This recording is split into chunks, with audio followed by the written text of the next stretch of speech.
അവിടുന്നെന്റെ പ്രാർത്ഥന കേട്ട് എന്നെ രക്ഷിച്ചു. ഞാൻ അവിടുത്തേക്ക് നന്ദി പറയും. പണിക്കാർ ഉപേക്ഷിച്ച് കളഞ്ഞ കല്ല് മൂലക്കല്ലായി തീർന്നു. ഇത് കർത്താവിന്റെ പ്രവൃത്തിയാണിത് നമ്മുടെ ദൃഷ്ടിയിൽ വിസ്മയാവഹമായിരിക്കുന്നു. പണിക്കാർ ഉപേക്ഷിച്ച്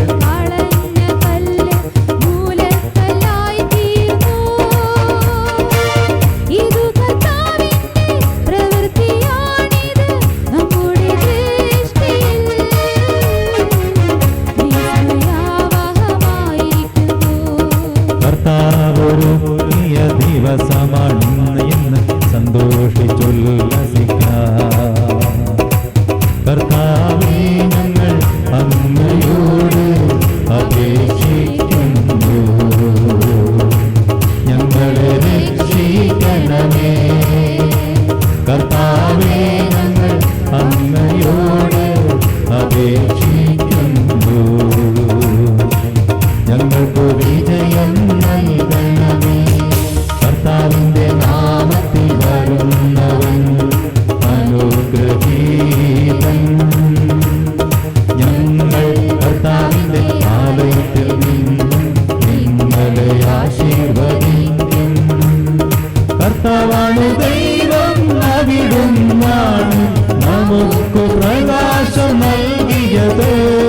മറച്ചില്ലകളെ പ്രദക്ഷിണം തുടങ്ങുവിൻ. ഒരു പീഠത്തിങ്കലേക്ക് നീങ്ങുവിൻ. അങ്ങാണ് എന്റെ ദൈവം, ഞാൻ അങ്ങേക്കു കൃതജ്ഞതയർപ്പിക്കും. അവിടുന്നാണ് എന്റെ ദൈവം, ഞാൻ അങ്ങയെ മഹത്വപ്പെടുത്തും. കർത്താവിന് കൃതജ്ഞതയർപ്പിക്കുവിൻ. അവിടുന്ന് നല്ലവനാണ്. അവിടുത്തെ കാരുണ്യം എന്നേക്കും നിലനിൽക്കുന്നു. കരങ്ങൾ ഉയർത്തി അടിച്ചുകൊണ്ട് സ്വതന്ത്രമായി സ്തുതിച്ചുകൊണ്ട് ഹല്ലേലൂയ ഹല്ലേലൂയ എന്നേക്കും നിലനിൽക്കുന്നു. ഹല്ലേലൂയ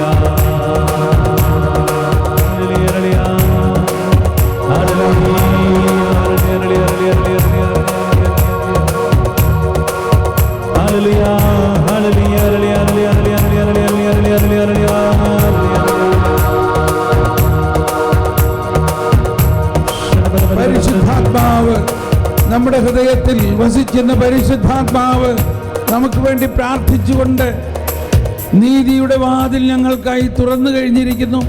ദൈവമേ, അങ്ങയുടെ നീതി ഞങ്ങളുടെ ഹൃദയത്തിൽ ഒഴുക്കണമേ. അങ്ങയുടെ നീതിയെക്കുറിച്ചുള്ള ജ്ഞാനം ഞങ്ങളിൽ നിറയ്ക്കണമേ. അങ്ങയുടെ നീതിക്കനുസരിച്ച് ഞങ്ങളുടെ ജീവിതത്തെ രൂപാന്തരീകരിക്കണമേ. ഓ പരിശുദ്ധാത്മാവേ, ഇത് കർത്താവിൻ്റെ പ്രവൃത്തിയാണിത് നമ്മുടെ ദൃഷ്ടിയിൽ വിസ്മയാവഹമായിരിക്കുന്നു. Praise the Lord. നമുക്കിരിക്കാം.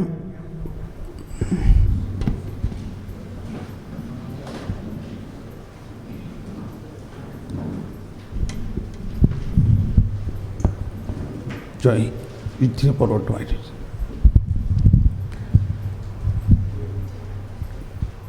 കുറച്ചുകൂടി. ഓക്കെ. Praise the Lord. ഇന്ന് വളരെ പ്രധാനപ്പെട്ടൊരു ദിവസമാണ്. നമുക്ക് ഒന്ന്, ജ്ഞാനത്തിൻ്റെ പെട്ടി തുറന്നുകൊണ്ടിരിക്കുകയാണ്. ഒരുപാട് പുതിയ കാര്യങ്ങൾ നമ്മളിന്ന് പഠിക്കും. അതേ തുടർന്ന് നമ്മൾ നന്നായിട്ടൊന്ന് കുമ്പസാരിക്കും. ഒരു ഭയം കൂടാതെ കർത്താവിൻ്റെ നീതിയും കരുണയും ഉൾക്കൊണ്ടുകൊണ്ട് അതിൻ്റെ ഒരു കുത്തൊഴുക്കൊരു വെള്ളച്ചാട്ടം അനുഭവിക്കുന്ന ഒരു കുമ്പസാരമായിരിക്കുന്നു.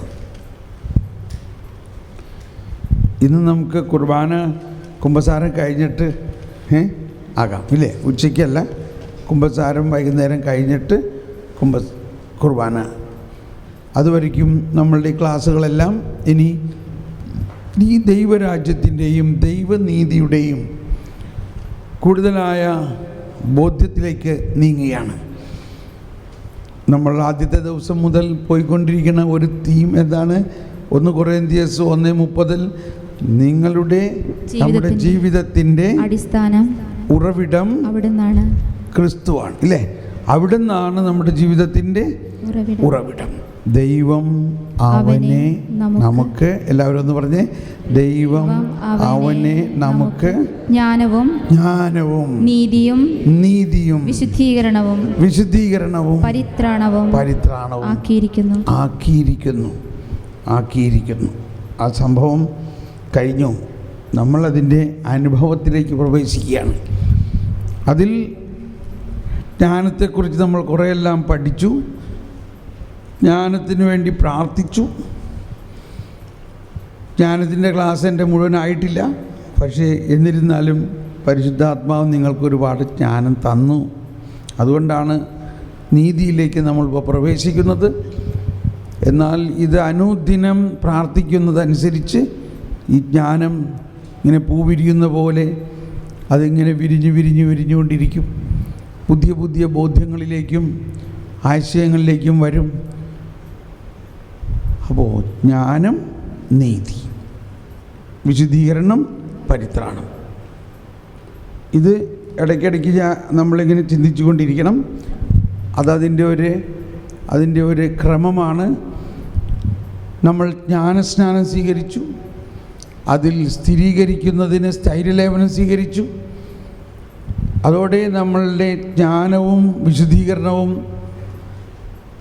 പരിത്രാണത്തിൻ്റെ പൂർണ്ണ അനുഭവത്തിനായിട്ട് നമ്മൾ വിശുദ്ധ കുർബാനയിലും വന്നു. നമ്മെ ജീവിപ്പിക്കുന്ന കർത്താവ് ഈശോ മിശിഹായുടെ കൃപാവരം നാം എല്ലാവരിലും സമ്പൂർണ്ണമാകട്ടെ. ഇതെല്ലാം സംഭവിച്ചു കഴിഞ്ഞു. നമ്മൾ ദൈവരാജ്യത്തിലാണ്. എങ്കിലും ഈ ദൈവരാജ്യത്തിൻ്റെയും ദൈവനീതിയെക്കുറിച്ചുള്ള പൂർണ്ണമായ അറിവിലേക്കും പൂർണ്ണമായ വെളിപ്പെടുത്തലിലേക്കും നമ്മൾ സാവധാനം വരുന്നു. ഈശോയുടെ അന്ത്യത്താഴ പ്രഭാഷണത്തിൽ പറഞ്ഞിരിക്കുന്ന ഒരു കാര്യമാണ്, പരിശുദ്ധാത്മാവ് വരുമ്പോൾ 16-ാം അധ്യായത്തിൽ 8-ാമത്തെ വചനം, അവൻ വരുമ്പോൾ അവൻ വന്ന് പാപത്തെക്കുറിച്ചും നീതിയെക്കുറിച്ചും ന്യായവിധിയെക്കുറിച്ചും ലോകത്തെ ബോധ്യപ്പെടുത്തും. എല്ലാവരും നേരിട്ട് പറഞ്ഞുകൊണ്ട്, അവൻ വന്ന് പാപത്തെക്കുറിച്ചും നീതിയെക്കുറിച്ചും